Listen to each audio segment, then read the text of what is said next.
Hello दोस्तों, स्वागत है आप सबका मेरे यूट्यूब चैनल बलूरिया जीएस क्लासेस में। आज मैं आपके लिए एक क्विक वीडियो लेकर आया हूँ। लता मंगेशकर जी का निधन, जो आप सब लोग जानते ही हैं कि अभी अभी हाल ही में हो गया है। भारत कोकिला के नाम से प्रसिद्ध ये महान शख्सियत, जिनके बारे में आज मैं आपको उनका जीवन परिचय वगैरह सारा कंप्लीट कराने वाला हूँ। ये आपके लिए वेरी वेरी मोस्ट इंपोर्टेंट बनेगा। एग्जाम्स के इंपोर्टेंट भी काफी ज्यादा इंपोर्टेंट है, और ये वो अभूतपूर्व क्षति है जिसको हम पूर्ति नहीं कर सकते कभी भी। इनका जो स्थान है, जो हमारे दिलों में है, देश में है, विश्व के लोग भी इनको काफी ज्यादा पसंद करते हैं, वो भी इनके इस निधन से स्तब्ध है। हम सब स्तब्ध हैं, लेकिन जिंदगी है, किसी के लिए रुकती नहीं, चलती रहती है। लेकिन फिर भी हम इनके लिए अपनी तरफ से जो आप लोगों के लिए इंपॉर्टेंट पॉइंट है, इंपॉर्टेंट क्वेश्चंस हैं, इनसे रिलेटेड जो हमारे एग्जाम्स के लिए काफी ज्यादा फेमस क्वेश्चंस आ सकते हैं, उन सबकी मैं जानकारी आप लोगों को आज देने वाला।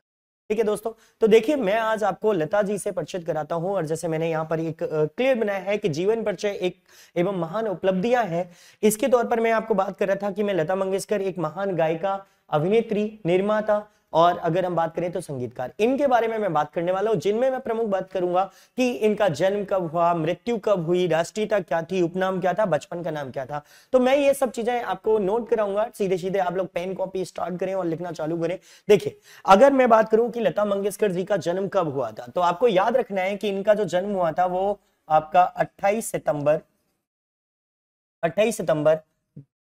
1900, इसको साफ, एक मिनट रुकना।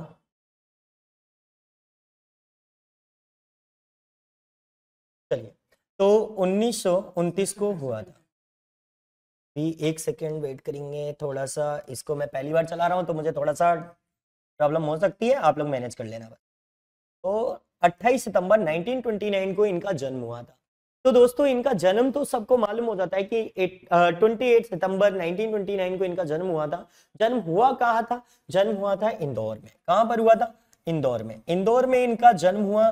और इंदौर में जब इनका जन्म हुआ तो केवल इनका जन्म इंदौर में हुआ है, लेकिन अगर इनका लालन पालन बात करें, इनकी परवरिश की बात करें, तो इनकी जो परवरिश हुई थी, इनकी जो परवरिश हुई है,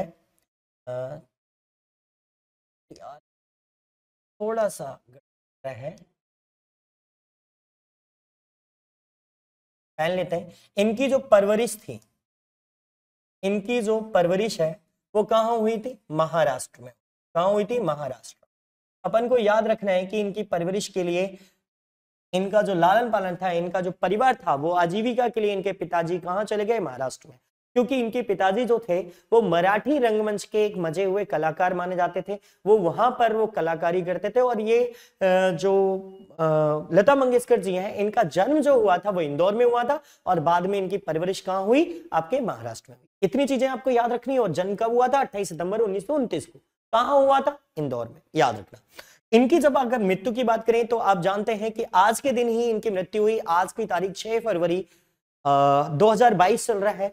तो 6 फरवरी 2022 को इनकी मृत्यु हो गई अभी सडनली।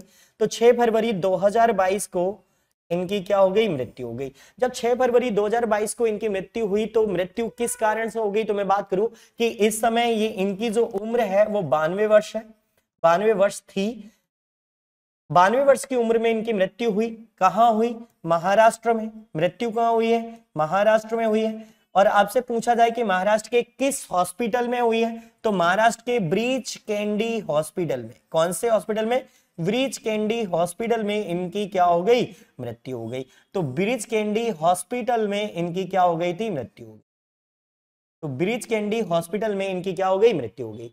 तो ब्रीच कैंडी हॉस्पिटल में इनकी मृत्यु हुई। हाल ही में जब ये दुख की खबर सबके सामने आई तो सभी व्यक्तित्व या पूरा भारत शोक की लहर में डूब गया है। ये जो शख्सियत है, ये जो एक महिला है, एक महिला अगर हम बात करें तो इनकी उपलब्धियों से भरा हुआ पूरा करियर है इनका। इतनी उपलब्धियां हैं कि मैं बताते बताते थक जाऊंगा और आप लोग सुनते रहेंगे लगातार। आज मैं उन्हीं सब उपलब्धियों की बात करूंगा आप सबके साथ में, जो हमारे लिए काफी बेस्ट बनने वाली। तो देखिए, मैंने अभी आपको केवल जन्म और मृत्यु की बात करी। जन्म इंदौर में 28 सितंबर 1929 को, मृत्यु हुई 6 फरवरी 2022 को। 2022 को 92 वर्ष की उम्र में हुई। महाराष्ट्र के ब्रीच कैंडी हॉस्पिटल में इनका क्या हो गया? निधन हो गया आज के दिन। देखो, ये कुछ बीमारी से पीड़ित थी पिछले कुछ समय से। इन्हें हाल ही में क्या हुआ? कोरोना हो गया था। कौन सी बीमारी हो गई थी? कोरोना। इन्हें कोरोना हो गया था और कोरोना के कारण इनका कुछ प्रॉब्लम हुआ शरीर में और उसके बाद में इन्हें हॉस्पिटल एडमिट कराया गया। इनके नौकर से इन्हें कोरोना फैला और उसके बाद में ये कोरोना से पीड़ित हुई। कोरोना से पीड़ित हुई तो ब्रीच कैंडी हॉस्पिटल में इन्हें एडमिट किया गया। एडमिट करने के बाद जब इनका इलाज चल रहा था तो इलाज चलते कोरोना से तो रिकवर कर गई थी, सबने स्टेटमेंट दिया था डॉक्टर ने। कल शाम को ही इनको डॉक्टर इन्हें स्टेटमेंट दे रहे थे कि अभी भी हालत नाजुक है, ज्यादा अच्छी नहीं है। तो कोरोना के बाद में इनको क्या हो गया, निमोनिया हो गया। क्या हो गया, निमोनिया। तो इनको दो बीमारियां एक साथ बन गई, एक तो कोरोना और दूसरा निमोनिया, जिसको आप जानते हो कि निमोनिया एक फेफड़ों के संक्रमण वाली बीमारी है और कोरोना भी सेम है। तो एक साथ दोनों बीमारियां इतने उम्र का होने के बावजूद ये पीड़ित थी उन बीमारियों से और इसी कारण इनका क्या हो गया, निधन हो गया। आज वो हमारे बीच नहीं है। पूरे राजकीय सम्मान के साथ इनका अंतिम संस्कार किया जाएगा आज शाम को, तो वो बात करेंगे बाद की बाद में। आज मैं इनका जीवन परिचय आपको क्लियर करा रहा हूं, तो पहले आप क्लियर करें। देखिए, जन्म हो गया, मृत्यु हो गया, आप दोनों चीजों से परिचित हो गए। तो इसके बाद इनकी नेशनलिटी क्या थी, राष्ट्रीयता क्या थी, तो ये भारतीय थी, प्योर भारतीय, इंडियन वुमेन। भारतीयता, इनकी राष्ट्रीयता जो थी वो भारतीयता थी, ये पूरी तरीके से इंडियन थी। उपनामों की अगर मैं बात करूं तो इन्हें काफी ज्यादा आप लोग सब लोग जानते हैं कि इन्हें भारत कोकिला के नाम से भी जाना जाता है। भारत कोकिला के नाम से भी जाना जाता है। स्वर कोकिला भी कहते हैं। क्या कहते हैं, स्वर कोकिला भी कहते हैं। इनको क्या कहते हैं, स्वर कोकिला भी कहते हैं। क्या कहते हैं, स्वर कोकिला भी कहते हैं। भारत कोकिला कहते हैं, स्वर कोकिला कहते हैं। ठीक है। अगर हम बात करें, स्वर सामग्री भी कहा जाता है। क्या कहा जाता है, स्वर साम्राज्ञी, स्वर सम्राज्ञी कहा जाता है। क्या कहा जाता है, स्वर सम्राज्ञी कहा जाता है। तो ये काफी ज्यादा इनके कुछ ऐसे उपनाम हैं जो हमारे लिए काफी ज्यादा इंपॉर्टेंट बन जाते हैं। ये जो शराब्दी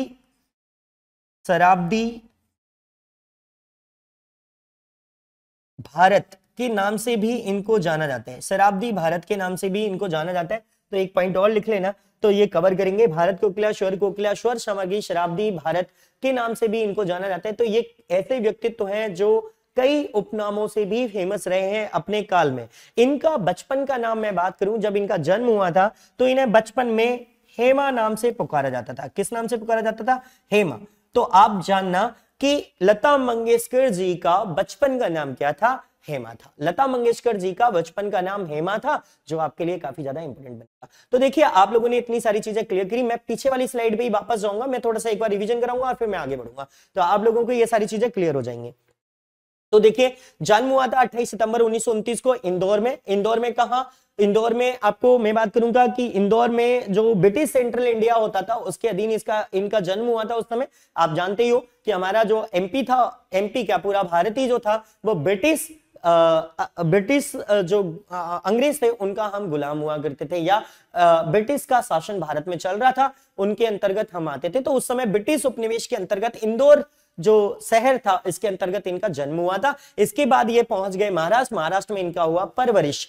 तो मृत्यु हुई 6 फरवरी 2022 को 92 वर्ष की उम्र में महाराष्ट्र के ब्रीच कैंडी हॉस्पिटल में हुई थी। राष्ट्रीयता इनकी क्या थी, भारतीय थी। भारत कोकिला, स्वर सामग्री, शराब्दी भारत के नाम से इनको जाना जाता था और इनका बचपन का नाम हेमा था। बचपन का नाम क्या था, हेमा था। चलिए नेक्स्ट स्लाइड पे चलेंगे और आप देखिए, लता मंगेशकर जी को हम केवल किसकी वजह से जानते हैं, उनके लिए मैं बात करूं, आप लोगों ने केवल उनके एक पहलू को देखा है। जैसे एक सिक्के के दो पहलू होते हैं, लता मंगेशकर की मतलब लता मंगेशकर जी के जीवन में भी कई सारे पहलू आए हैं। जैसे कि अगर मैं बात करूं कि ये गायिका बनने से पहले क्या थी, गायिका बनने से पहले इन्होंने फिल्मों में भी काम किया है। जी हाँ दोस्तों, आप नहीं समझते होंगे, आप जानते होंगे कि इन्होंने तो कोई फिल्म ही नहीं करी। भाई ये कोई फिल्म नहीं कर सकती, भाई की है, आपको मैं बता दूं, पर ये मजबूरी में की है। और कितनी फिल्मों में काम किया, मैंने बायोडाटा बनाया है, पूरा चार्ट बनाया है, आपको स्क्रीन पे दिख भी रहा होगा, मैं सारी चीजें क्लियर करूंगा। देखो, अगर मैं बात करूं लता मंगेशकर जी का करियर जो शुरू हुआ, जो इनका कार्यकाल था वो 1942 से शुरू हुआ, 2022 तक चला, आज के दिन उनका समाप्त हो गया। तो जब 1942 की मैं बात कर रहा हूं, 1942 की बात कर रहा हूं, तो क्या इंपॉर्टेंट बना, तो वो देखिए, इनकी जो पहली पिक्चर थी 1942 में जो हमारे लिए इंपॉर्टेंट थी वो थी पहली मंगला गौर, 1942 में आया। देखो, मैं यहां पे एक चीज आपको बता दूं कि जब इन्होंने इस पिक्चर में काम किया था तब इनके पिताजी की मृत्यु हो चुकी थी। आप समझना एक बात को, पिता की मृत्यु हो चुकी थी। पिता की मृत्यु के बाद में इन्होंने ये क्या किया, पहली पिक्चर में काम किया। इनके पिता नहीं चाहते थे कि मेरी बच्चियां या मेरा जो परिवार है वो फिल्मों में काम करे, लेकिन मजबूरी में जब पिता की मृत्यु हुई तो आर्थिक तंगी हुई तो इन्होंने काम किया। जब आर्थिक तंगी के कारण जब इन्होंने काम किया पिक्चरों में, तो इनकी जो पहली पिक्चर बनी वो बनी पाहिली मंगला गौर। 1942 में ये मूवी आई थी पाहिली मंगला गौर, ये पिक्चर थी आपके लिए। मैंने कोई कलर लेना था, चेंज करना था, बस कुछ नहीं है। तो पाहिली मंगला गौर 1942 में इनकी आई गई मूवी थी, जो इनकी प्रमुख मूवी बनी, पहली मूवी। अगर आपसे कभी भी एग्जाम में क्वेश्चन आए लता मंगेशकर जी की पहली फिल्म, देखो हमें सुनने में बड़ा अजीब लगता है कि इन्होंने फिल्म भी करी है। हाँ जी, फिल्म करी है, पहली फिल्म करी थी पाहिली मंगला गौर, और जो आई थी 1942 में, याद रखेंगे आप। इनकी नायिका के तौर पर अन्य फिल्में कौन थी, तो मैं बात करूं तो आपको दिखाना है कि मांझेवाल, इनका जो एक पिक्चर थी वो थी मांझेवाल, 1943 में आई। इसके बाद चिमकुला संसार, वो भी इनकी 1943 में रिलीज हुई मूवी थी। छोटी छोटी भूमिकाएं कर रही थी, ये नहीं हीरोइन के तौर पर कर रही थी, लेकिन वो छोटी छोटी भूमिकाएं करना भी एक नायिका अभिनेत्री का काम होता है, तो हम उन्हीं के लिए बात कर रहे हैं। कोई एक लीड हीरोइन बनकर काम नहीं किया था, ये आप समझना, ठीक है। गज भाव 1944 में आई, और इनकी जो सबसे इंपॉर्टेंट फिल्म है वो है बड़ी मां। मैं इसको क्यों बता रहा हूं, क्योंकि इस पिक्चर की जो प्रमुख हीरोइन थी वो थी नूरजहां। कौन थी? नूरजहां। नूरजहां इस पिक्चर की प्रमुख लीड हीरोइन हुआ करती थी। उस समय पे इनकी तूती बोलती थी। ये सिंगर भी काफी बेहतरीन थी नूरजहां, और अभिनेत्री तो थी, तो आपके लिए इंपॉर्टेंट है। तो बड़ी मां में नूरजहां के साथ इन्होंने अभिनय किया, और इसी फिल्म में इनकी छोटी बहन आशा भोसले जी ने भी अभिनय किया है। किसके रूप में? नूरजहां की छोटी बहन के रूप में। तो नूरजहां की छोटी बहन के रूप में कार्य किसने किया था? आशा भोसले ने। तो आशा भोसले जी का भी नाम हमें यहाँ पे देखने को मिलेगा कि आशा भोसले जी ने भी इनके साथ इनकी पिक्चर जो बड़ी मां मूवी थी उसमें इन्होंने 1945 में काम किया था। और इसमें इन्होंने क्या किया था? लता मंगेशकर जी ने कुछ गाने भी गाए थे अपनी बहन के लिए, तो पार्श्व गायन का भी दिया था, लेकिन वो उतना फेमस गाना नहीं हुआ। लता मंगेशकर जी का गायन कब से शुरू हुआ, कब तक चला, क्या मिला, सब पढ़ाऊंगा। पहले आप इनकी मूवी से रिलेटेड बातें समझेंगे। इनकी अगली पिक्चर 1946 में आई। 1946 में जीवन यात्रा। कौन सा पिक्चर था? जीवन यात्रा। इसके बाद 1948 में आई मांद, और छत्रपति शिवाजी आई 1942 में। इसके बाद इन्होंने फिल्मों, इनका रुझान था भी नहीं फिल्में करने का, ये गायिका बनना चाहती थी और गायिका बनी भी, जो आप जानते हो। लेकिन उससे पहले इन्होंने क्या किया वो आपके लिए इंपॉर्टेंट है। तो इन्होंने जो सबसे पहले जो किया है वो मांझेमाल, चिमकुला संसार, गज भाव, बड़ी मां, जीवन यात्रा, मांद और छत्रपति शिवाजी जैसी मूवियों में छोटे मोटे रोल किए थे। चलिए, ये आर्थिक तंगी थी, इस वजह से इन्होंने ये सब काम किया था। लेकिन अगर मैं बात करूं कि इनका जो गायन शैली स्टार्ट हुआ, तो गायन कहां से स्टार्ट हुआ, कैसे हुआ, तो वो चीजें आपके लिए इंपॉर्टेंट बनेंगी। तो देखिए, मैं आपको क्लियर करा देता हूं थोड़ा सा। तो देखिए, प्रथम गायन, जैसे कि अगर मैं बात करूं कि इनका जो प्रथम गायन था वो मराठी मूवी के लिए हुआ था। कौन सी मूवी के लिए? मराठी मूवी थी, मराठी मूवी, ठीक है। तो मराठी मूवी के लिए 1942 में हुआ था। कब हुआ था? 1942 में ही इन्होंने सबसे पहला गाना गाया था, ठीक है। और पिक्चर का नाम था कीति हसन। कीति हसन, हिंदी में कहते थे कितना हंसोगे, हिंदी में कहते हैं कितना हंसोगे, कितना हंसोगे, ये मूवी थी। लेकिन इनके पिता नहीं चाहते थे कि मेरी बच्चियां गाना गाएं, तो एक रिकॉर्ड करके आ गई, लेकिन इनके पिता ने इनका गाना रिलीज नहीं होने दिया। पिता का नाम था दीनानाथ मंगेशकर, याद रखना। इनके लता जी के पिता का नाम दीनानाथ मंगेशकर जी था। जब तक ये जीवित रहे तब तक इन्होंने अपनी बेटियों को गाना गाने नहीं दिया। तो लता मंगेशकर जी को 1942 में कीति हसन, कितना हंसोगे मूवी से इन्होंने गाना गाना शुरू किया, लेकिन गाना ये रिलीज ही नहीं हुआ। लेकिन पहला गाना माना जाता है, या पिक्चर में से उन्होंने हटवा दिया, ये बोला जाता है। तो पहला गाना यहीं से ब्रेक मिला इनको गाने के लिए। फिर छोटे मोटे गाने, जैसे 1945 में बताया, बड़ी मां के लिए गाना गाया, कई सारी मूवियों के लिए इन्होंने गाना गाया, लेकिन फिर ये गाने उतने ज्यादा पॉपुलरिटी नहीं हुए। लता जी को जो वास्तविक जो प्रसिद्धि प्राप्त हुई है, वो प्रसिद्धि प्राप्त हुई 1949 में। 1949 में लता जी को सबसे ज्यादा प्रसिद्धि प्राप्त हुई, 49 में लता जी को सबसे ज्यादा प्रसिद्धि प्राप्त हुई, और मूवी थी महल। कौन सी मूवी? महल। महल मूवी का जो इनका गाया हुआ गाना था, और इन्होंने महल मूवी में किसके लिए गाया था? तो उस समय की मशहूर अदाकारा मधुबाला के लिए। और ये तो किसी पहचान की मोहताज नहीं है मधुबाला जी, आप जानते हो, ठीक है। मधुबाला, आप लोगों को गाना बता दूं तो इनका एक प्रमुख गाना है जब प्यार किया तो डरना क्या। लता जी ने गाया है, मधुबाला जी ने पिक्चराइजेशन किया है और पिक्चर है आपकी मुगले आजम। तो आपको याद रखना है दिलीप कुमार प्रमुख भूमिका में निभाए थे, उन्होंने मधुबाला भी साथ में थी। लेकिन इनको जो वो तो बाद की बात है कि वो बाद में क्या क्या किया, लेकिन जो पहली प्रसिद्धि प्राप्त हुई 1949 को महल मूवी में गाना गाकर मधुबाला के लिए जो गाना गाया था, इससे ये प्रसिद्धि रातों रात प्राप्त कर गई। तो इसलिए इनका जो पहली ब्रेक मिला और इसके बाद लता जी ने कभी मुड़कर पीछे नहीं देखा, वो मूवी थी महल, जिसके बाद में ये अंतरराष्ट्रीय या भारत के प्रमुख सिंगरों के तौर पर जाने लगी। क्योंकि उस समय आप जान सकते हो भारत में बहुत प्रमुख गायिका होती थी, जिनमें अगर हम बात करें तो प्रमुख थी नूरजहां, है ना, कर्नाटकी नाम से एक सिंगर आती थी, वो भी काफी ज्यादा फेमस थी। तो इनके साल में 2-3 सिंगर जो काफी ज्यादा पॉपुलर थी, तो उनके बीच में अपना स्थान बनाया महल मूवी में गाना गाकर, और इससे ये फेमस हो गई। चलिए इसके बाद नेक्स्ट स्लाइड पर जाते हैं। अगर मैं इनके पुरस्कारों की बात करूं, लता जी के पुरस्कार प्रमुख रूप से देखो गायिका के तौर पर तो जानी जाती थी, आप सब लोग जानते हैं। इनका प्रमुख पुरस्कार देखिए, इन्हें फिल्म पुरस्कार मिला, फिल्म फेयर 1958 का फिल्म फेयर मिला, 1962 का मिला, 65 का मिला, 69 का मिला, 1993 का मिला और 1994 का। तो आप जान सकते हैं फिल्म फेयर पुरस्कार जो होते हैं फिल्म क्षेत्र के सबसे बड़े पुरस्कार होते हैं, जिनको आपको याद रखना है। और ये जो पुरस्कार है वो जीतने वाली लता मंगेशकर जी, इनको 6 बार फिल्म फेयर मिला है। तो बहुत बड़ी शख्सियत बन जाती है इस लिहाज से भी कि फिल्म फेयर 6 बार जीतने वाली भारतीय महिला कौन है, एकमात्र गायिका कौन है, तो वो लता मंगेशकर है। 1958 का मिला था, 1962 का मिला था, 65 का, 69 का, 1993 का और 1994 का मिला था। तो ये चीजें आपको क्लियर करनी है। और मैं यहाँ पे बात करूंगा कि राष्ट्रीय पुरस्कार देखिए, नेशनल अवार्ड इन्हें कितने मिले हैं, 1972 का मिला है, 75 का मिला है और 1990 का मिला है। तो ये 3 पुरस्कार राष्ट्रीय पुरस्कार के तौर पर जाने गए, और इनको 3 जो पुरस्कार मिले हैं वो 1972, 1975 और 1990 के 3 पुरस्कार इनको मिले हुए हैं। इसके बाद महाराष्ट्र सरकार का पुरस्कार इनके लिए मिला गया, और महाराष्ट्र सरकार का पुरस्कार 1966 1967 में मिला है। ये महाराष्ट्र सरकार के पुरस्कार के तौर पर जाने गए, और ये भी लता मंगेशकर को मिले हैं 1966 1967 में। अब सबसे ज्यादा इंपोर्टेंट बनता है पद्म भूषण। इन्हें 1969 में मिला पद्म भूषण। क्या मिला? पद्म भूषण पुरस्कार मिला। 1974 में दुनिया में सर्वाधिक गाने गाने वाली महिला के लिए इन्हें Guinness book of world records में शामिल किया गया, और यहीं पर अमेरिका की टाइम्स मैगजीन ने माना कि लता जी दुनिया की एकमात्र स्वर सम्राज्ञी है।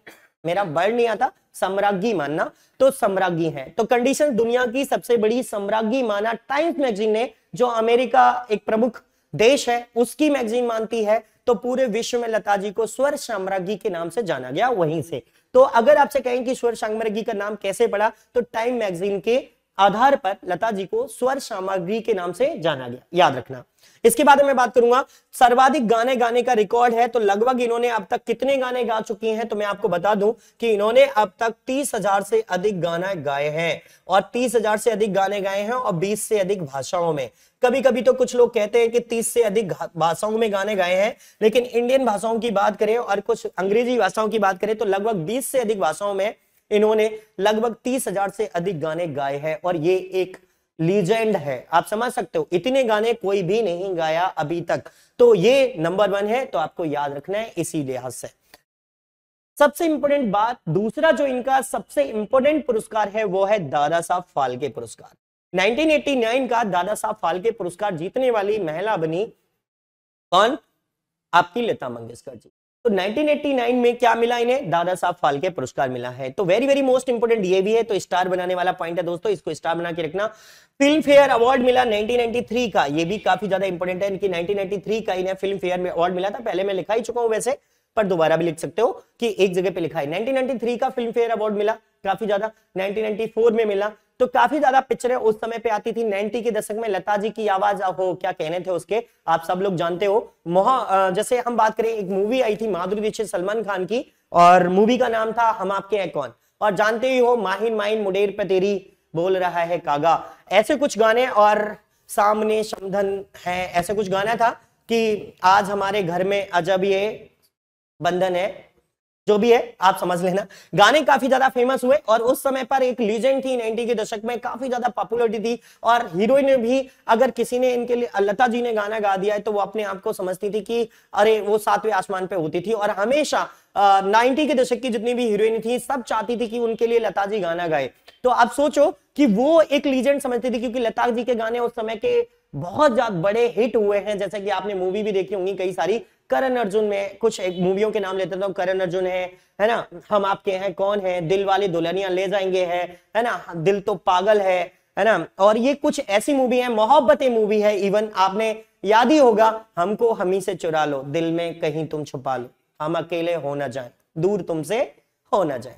तो ऐसे कुछ गाने जो काफी ज्यादा लीजेंड रहे हैं, आप हमेशा सुनना चाहते हैं। तो ये चीजें 90 के दशक से थोड़ा सा पहले भी चलते हैं, तो आपने एक गाना बड़ा ज्यादा फेमस है और आप लोग हर शादियों की डिमांड रहती है उस गाने की, ये गलियां ये चौबारा, यहां आना ना दोबारा। ये लता जी का एक लीजेंड सॉन्ग है जिन्हें हर व्यक्ति अपनी जुबान पर चलाते रहते हैं। और इससे पहले मुझे जो सबसे पसंद लगता है वो है इनका गाइड मूवी का गाया हुआ गाना, आज फिर जीने की तमन्ना है, आज फिर मरने का इरादा है। काफी बेहतरीन सॉन्ग है इनके, तो हम जितने भी बोलेंगे कमी होंगे, हर दिन कुछ नया निकलेगा, तो मैं एक सॉन्ग नहीं बोल सकता, मैंने कई सारे सॉन्ग बता दिए, याद रखें। तो फिल्म फेयर का लाइफ टाइम अचीवमेंट अवार्ड मिला, 1996 का स्क्रीन लाइफ टाइम अचीवमेंट मिला। इतने सारे लाइफ टाइम अचीवमेंट अवार्ड मिले हैं इनको कि गिनना मुश्किल है। देखिए मैं अभी लाइफ टाइम अचीवमेंट अवार्ड की बात करूंगा तो 1996 का लाइफ टाइम अचीवमेंट अवार्ड मिला। 1997 में राजीव गांधी पुरस्कार इनको मिल चुका है।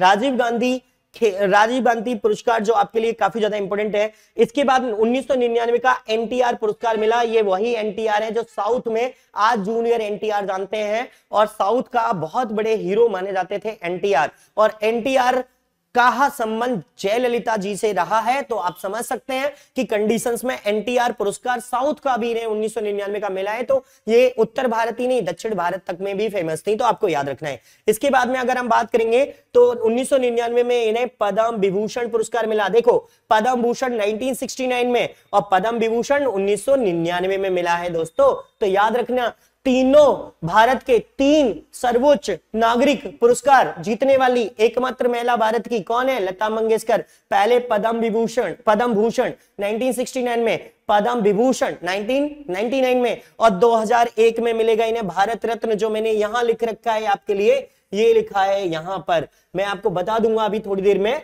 लेकिन उससे पहले और पुरस्कार देखें क्योंकि मैं क्रम से पढ़ा रहा हूं तो आपको याद रहेंगे ये। तो देखिए यहां पर 1999 में जी सिने अवार्ड जो आज भी आते हैं टीवी पर, आप लोगों ने देखा ही होगा, तो जी सिने अवार्ड मिला था 1999 का जी सिने अवार्ड मिला, और 2000 में IIAF का लाइफ टाइम अचीवमेंट अवार्ड मिला। क्या मिला? लाइफ टाइम अचीवमेंट अवार्ड मिला। कब का? 2000 का। और 2001 में स्टार डस्ट का लाइफ टाइम अचीवमेंट अवार्ड, 2001 में स्टार डस्ट का लाइफ टाइम अचीवमेंट अवार्ड मिला है इनको। और इसके बाद 2001 में ही स्टार डस्ट का लाइफ टाइम अचीवमेंट अवार्ड ये दोबारा हो गया रिपीटेड, तो कोई दिक्कत नहीं, आप एक जगह पढ़ लें, कहीं पे भी लाइफ टाइम अचीवमेंट मिला स्टार डस्ट का। और 2001 में भारत का सर्वोच्च नागरिक सम्मान भारत रत्न से विभूषित हो गई। तो भारत में भारत रत्न मिलना बहुत बड़ी उपलब्धि होती है। लता जी का योगदान सिने जगत के लिए अभूतपूर्व रहेगा, इनका भुलाया नहीं जा सकता। दुनिया इनको हमेशा याद करेगी, इनके गाने के माध्यम से हम सबके दिल में रहेंगी। इन्हें हम ताई के नाम से जानते थे, दीदी के नाम से जानते थे, कुछ लोग इन्हें दीदी, लता, ताई, इस टाइप से इनको जानते हैं, लोग जानते हैं, तो काफी ज्यादा इंपॉर्टेंट है। इन्हें 2001 में ही नूरजहां पुरस्कार मिला। मैंने जैसे बोला था ना कि बड़ी माँ जो मूवी थी, बड़ी माँ मूवी 1945 में आई थी, और इस मूवी में लता जी ने नूरजहां के साथ काम किया था, और इनकी छोटी बहन आशा भोसले जी ने भी इसमें छोटी नूरजहां की छोटी बहन का किरदार निभाया, और उसके लिए इन्होंने गाने भी गाए थे। तो वही नूरजहां, उन्हीं के नाम पर एक पुरस्कार चलता है, नूरजहां पुरस्कार, शायद आप में से बहुत कम लोग जानते होंगे। 2001 का ये पुरस्कार 2001 में इन्हें मिला था नूरजहां पुरस्कार, और 2001 में ही इन्हें मिला था महाराष्ट्र भूषण। तो ये 2001 में मिला हुआ ये पुरस्कार थे। सारे पुरस्कार आप लोगों को अच्छी तरीके से याद रखने हैं दोस्तों। आप सभी लोग इसका स्क्रीनशॉट भी ले लेंगे अच्छी तरीके से, जिससे आपको ये सारी चीजें क्लियर हो जाएंगी। ठीक है, देखिए इतने सारे पुरस्कार लेने के बाद अब आपके लिए क्या इंपॉर्टेंट बनेगा, वो सारी चीजें मैं बात करूं तो पुरस्कार तो इंपॉर्टेंट है ही, मैं अभी इनके पारिवारिक जीवन के बारे में बात करने वाला हूं आपसे कि इनका परिवार क्या इंपोर्टेंट था, कितने सदस्य थे और सभी परिवार के लोग कितने फेमस हैं, आज क्या कर रहे हैं उनकी बात करते हैं। तो देखिए परिवार, सबसे पहले अगर मैं बात करूं तो इनके पिता का नाम दीनानाथ मंगेशकर था। क्या नाम था? दीनानाथ मंगेशकर। एक मिनट वेट करेंगे, मैं थोड़ा सा कलर चेंज कर लेता हूं जिससे आपको थोड़ा सा अच्छे कलर दिखेंगे। पिता का नाम था दीनानाथ मंगेशकर। क्या नाम था? दीनानाथ मंगेशकर।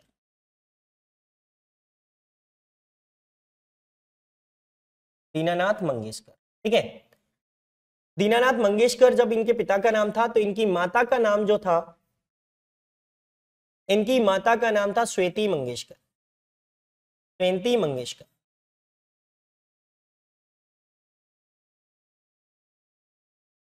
आप लोग मैनेज करना, मेरा थोड़ा सा उसमें बन के आ रहा है, मैं मंगेशकर बोल रहा हूं तो आप लिख लेना, उसको मिल जाता है वो, अच्छा ठीक है मंगेशकर। अगर मैं बात करूं कि इनके भाई कितने, भाई एक ही था, ठीक है। भाई का नाम था हृदयनाथ मंगेशकर। भाई कौन है? हृदयनाथ मंगेशकर। हृदयनाथ मंगेशकर इनके भाई का नाम है। इनके भाई का नाम है हृदयनाथ मंगेशकर। और बहन कितनी है? तो सबसे बड़ी तो भाई आपकी लता जी थी। तो सबसे बड़ी जो सभी भाई बहनों में सबसे बड़ी थी वो लता जी थी। तो आपको याद रखना है, तो मैं लता मंगेशकर की बात करूंगा शॉर्ट में, लता मंगेशकर। फिर इनकी मीना मंगेशकर एक बहन थी, तो इनका नाम है मीना मंगेशकर। आज की डेट में ये खड़गेवार है, तो आपको याद रखना है मीना खगड़ेवार करके बोलते हैं इनको। आशा जी भी आशा मंगेशकर थी, आज हम आशा भोसले के नाम से जानते हैं। तो आप जानते हैं इनकी शादी हो गई थी दोनों की। तो लता, मीना, आशा और उषा, उषा जी ने शादी नहीं की तो इनको उषा मंगेशकर ही कहते हैं। तो ये चार बहनें थी, लता, मीना, आशा, उषा। देखिए लता जी, आशा जी, उषा जी और मीना जी चारों ही सिंगिंग है। इनके पांचों भाई बहन, ये पांचों भाई बहन संगीत से रिलेटेड ही सारे प्रोफेशंस में आपको याद रखने हैं। आप देखिए आशा जी को तो आप जानते ही होंगे, काफी ज्यादा फेमस शख्सियत है, क्योंकि दूसरी भारत की दूसरी महिला जो Guinness book of world record में शामिल है वो है आशा भोसले, याद रखना। लता जी के बाद सीधे सीधे पहुंचने वाली कौन है? आशा भोसले। इनके भी काफी सारे गाने हैं, काफी ज्यादा उपलब्धियां हैं। आशा जी को तो आप लोग जानते ही होंगे और आपको तो गाना याद ही होगा, ये मेरा दिल प्यार का दीवाना, है ना। और आपने ए मीना के लिए भी गाना गाया, जैसे आपने गाया गाने ओ मोनिका ओ माय डार्लिंग, जो गाने हैं इस टाइप के। कैबरे गाती थी ज्यादातर शुरुआत में, लेकिन बाद में इन्होंने काफी कुछ अच्छे गाने भी गाए हैं। तो आशा भोसले भी अपने आप में एक लीजेंड है जो हम लोगों के दिलों से कभी नहीं निकल सकती। मैं आपको लता जी के बारे में कुछ स्पेशल बातें बताने वाला हूं, तो उन चीजों के लिए मैं आपको इसको थोड़ा सा मैं क्लियर करूंगा। तो थोड़ी सी चीजें मैं यहाँ पे बता देता हूं, आपको देख लें, गौर करें, यहीं पे लिख देता हूं। तो थोड़ा सा मैं कलर चेंज करता हूं जिससे आपको ये दिख जाएंगे सारी चीजें। तो क्लियर कर लेते हैं, कुछ डार्क कलर ले लेता हूं। चलिए, तो जब मैं यहाँ पे बात करने वाला हूं कि आपके लिए क्या क्या चीजें इंपॉर्टेंट बनेंगी, तो उनको देख लेंगे कि हमारे लिए क्या इंपॉर्टेंट है। तो देखिए गौर करें, लता जी सदैव नंगे पैर गाती थी, आप लोगों को नहीं पता होगा। देखिए लता जी एक वो महिला थी जो कभी भी स्टेज पर जूते पहनकर नहीं गई। उन्होंने हमेशा अपना कंसर्ट, जो भी वो कंसर्ट करती थी या सिंगिंग करती थी, हमेशा नंगे पैर करती थी। तो ये अपनी कला का सम्मान करती थी और हमेशा नंगे पैर गाया है इन्होंने। तो ये नंगे पैर गाती थी हमेशा, ये बहुत कम लोगों को पता होगा। तो मैं आप लोगों को बता दूं दोस्तों कि ये काफी ज्यादा इंपॉर्टेंट बात है कि लता जी ने कभी स्टेज पर अपने जूते चप्पल नहीं पहने, वो हमेशा नंगे पैर गाना गाती थी, याद रखना। और एक और चीज, इन्होंने कभी आर्केस्ट्रा नहीं गाया। क्या नहीं गाया? आर्केस्ट्रा पे नहीं गाया। जो आज की डेट में कई सारे सिंगर्स होते हैं, सारी आवाज एक होता है, इनका अपना बैंड होता था, अपनी टीम होती थी, अपनी टीम के साथ ही गाते थे। जैसे आप लोगों ने देखा भी है काफी ज्यादा, ए मेरे वतन के लोगों, वंदे मातरम, काफी फेमस गीत हैं, मेरी आवाज ही मेरी पहचान है, काफी सारे सॉन्ग्स जो आपके लिए काफी ज्यादा इंपॉर्टेंट बनते हैं, वो सब सॉन्ग्स लता जी ने गाए हैं, लेकिन नंगे पैर गाए। भारत रत्न लता मंगेशकर जी, टाइम मैगजीन्स तक जाने वाली लता मंगेशकर जी, 30,000 गाने गाने वाली लता मंगेशकर जी। बात करूं तो सबसे ज्यादा भाषाओं में गाने वाली लता मंगेशकर जी, भारत की सम्राज्ञी, स्वर कोकिला, भारत रत्न लता मंगेशकर जी को